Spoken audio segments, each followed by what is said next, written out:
अनेक वर्षांच्या प्रतीक्षेनंतर अखेर महाराष्ट्रातील महानगरपालिकांच्या निवडणुकींची घोषणा झालेली आहे।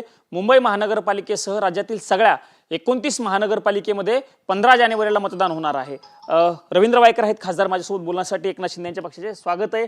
तयारी कशा पद्धतीने आणि उत्साह किती आहे, कारण खूप वर्षांच्या नंतर निवडणूक होत आहे। हो, 2017च्या इलेक्शन नंतर आता हे पहिल्यानंच आता इलेक्शन होऊन राहिलेलं आहे। 22 मध्ये त्यांचं मला वाटतं मुदत संपली आणि 22 पासून आता 25 पर्यंत म्हणजे 3-3.5 वर्ष आता इलेक्शनला होऊन गेलेली आहेत। आणि त्यामुळे जे त्यावेळेला निवडून आलेले उमेदवार होते ते आणि ज्यांना आता पुन्हा निवडून आता लढवायचे आहे ते सर्व मुंबई महानगरपालिका 29 महानगरपालिका हे वेगळा प्रश्न आहेत। आणि त्याच्या एका बाजूला एका पारड्यात ठेवली तर मुंबई महानगरपालिका कॉर्पोरेशन आणि 1888च्या कायद्याने चालते। याचं बजेट जे आहे हे बजेट 3-4 राज्याच्या याच्या एवढं बजेट आहे आमचं। म्हणजे मी ज्यावेळेला बजेट मी 2005 साला ज्यावेळेला स्टँडिंग कमिटीला होतो तेव्हा आणि त्याच्या अगोदर थोडं 340 कोटींनी मुंबई कॉर्पोरेशन डेफिसिटमध्ये होती। आणि मी तिथे बसल्यानंतर मी ज्यावेळेला 4 वर्षांनी हे केलं त्यावेळेला 20,000 कोटींनी प्लस करून गेलो मी। आणि नवीन नवीन योजना आणि वगैरे आणली होती ती अशी होती। आणि म्हणूनच मी सांगतोय की मुंबई महानगरपालिकेचं कॉर्पोरेशन जिंकायचं असेल तर एका दिवसात किंवा 1 महिन्यात जिंकता येणार नाही। कारण मुंबई महानगरपालिकेमध्ये ज्या वेळेला तुम्ही स्लममध्ये किंवा लोकांमध्ये मिसळून काम कराल त्यावेळेला तो कॅन्डिडेट हा चांगल्या ओळखीचा होतो लोकांचं। आणि जेव्हा लोकांच्या ओळखीचं होतो आणि हा काम करू शकतो यावेळेला जेव्हा लोकांना जाणवतं त्यावेळेला लोक तिथे निवडून देतात। कारण सुशिक्षित एरिया संपूर्ण मुंबई कॉर्पोरेशनचा असल्या कारणाने 70-80% तर सुशिक्षित समजा। त्यामुळे ते लोक जो मनुष्य काम करतो लोकांच्या बरोबरीनं राहतो लोकांच्या सुखदुःखात सहभागी होतो त्याला ते निवडून देतात। त्यामुळे शिवसेना हा नेहमीच फील्ड वर्कर राहिलेला आहे। आणि त्यामुळे फील्डमध्ये असल्या कारणाने इलेक्शन कधीही आलं असतं तरी आम्ही सज्ज होतो। इतक्या वर्ष मुंबई महानगरपालिकेमध्ये शिवसेनेची सत्ता होती, तुमची सत्ता होती इतक्या वर्ष, पण आता तुम्ही वेगळे झालेले आहात।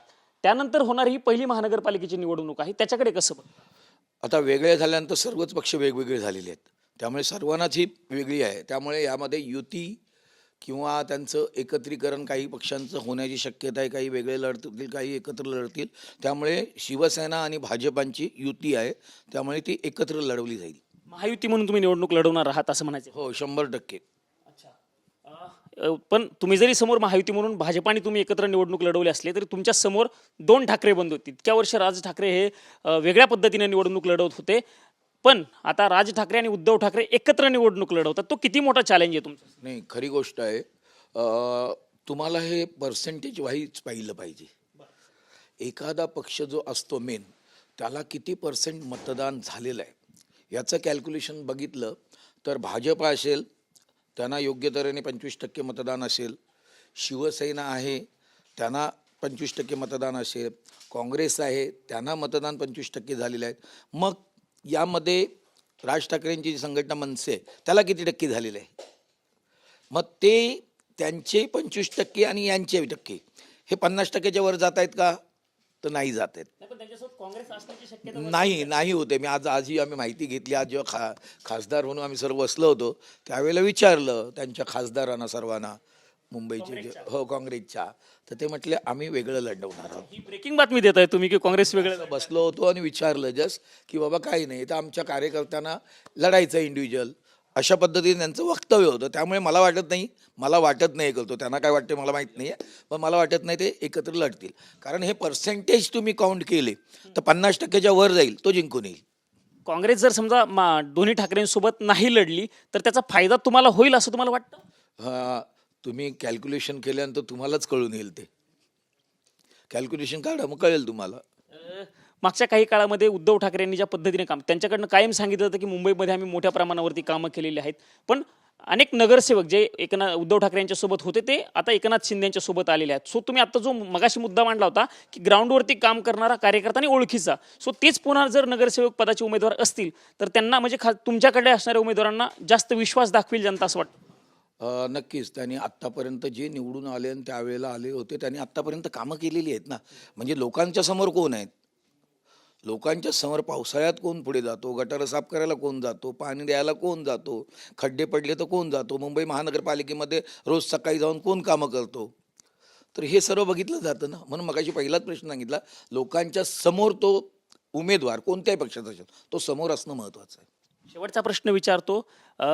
घोषणा तर झालेली आहे, तुम्ही म्हणता की आम्ही कायमस्वरूपी तयारीमध्ये असतो, निवडणुकीसाठी काही 1 आणि 2 महिना तयारी करता येत नाही, त्याला कायमस्वरूपी तयारी करावी लागते असं तुम्ही आत्ता दावा म्हणालेलं आहात बोलताना. पक्षाची काही बैठक वगैरे तुमच्या पक्षाची किंवा एकनाथ शिंदेचं तसे आता उद्यापासून चालू होतील, कारण एका महिना आज 15 तारीख आहे आणि 15 तारखेला पुन्हा पुढच्या 15 तारखेला जानेवारीच्या इलेक्शन आहे. म्हणजे विथिन द 1 मंथमध्ये तुम्हाला हे सर्व आता प्रिपरेशन करायचं आहे. म्हणजे आत्तापासूनच सुरुवात झाली असं समजा. तुम्ही तयारीला लागलेत, इथं बसून तुमची तयारी सगळी म्हणजे लगेचच कार्यकर्त्यांच्या सूचना वगैरे. नक्की तेच फोनवरती सर्व चालू आहे आमचं.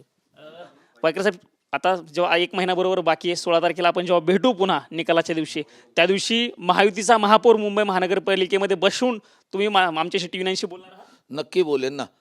महायुतीचाच महापौर येईल याबद्दल दुमत नाही आहे आणि त्यावेळेला आपण नक्कीच बोलूया. धन्यवाद आमच्याशी बातचीत केल्याबद्दल. हे शिवसेनेचे खासदार रवींद्र वायकर होते आणि त्यांनी दावा केलेला आहे की त्यांनी विश्वास व्यक्त केलेला आहे की मुंबई महानगरपालिकेमध्ये महायुतीचाच महापौर बसेल असा दावा करत असताना आमचा पक्ष हा फक्त निवडणुकीपुरता तयारी करत नाही, तर आमचा पक्ष हा कायमस्वरूपीच मुंबईमध्ये तयारी करत असतो आणि त्याच्या विश्वासाच्या जोरावरतीच पुन्हा एकदा मुंबई महानगरपालिकेवरती आमची सत्ता येईल असा विश्वास देखील TV9 मराठीशी बोलताना खासदार रवींद्र वायकर यांनी व्यक्त केल्याचं आपल्याला बघायला मिळालेलं आहे. कॅमेरामन राकेश कुमार सह मी प्रमोद जगताप, TV9 मराठी, नवी दिल्ली.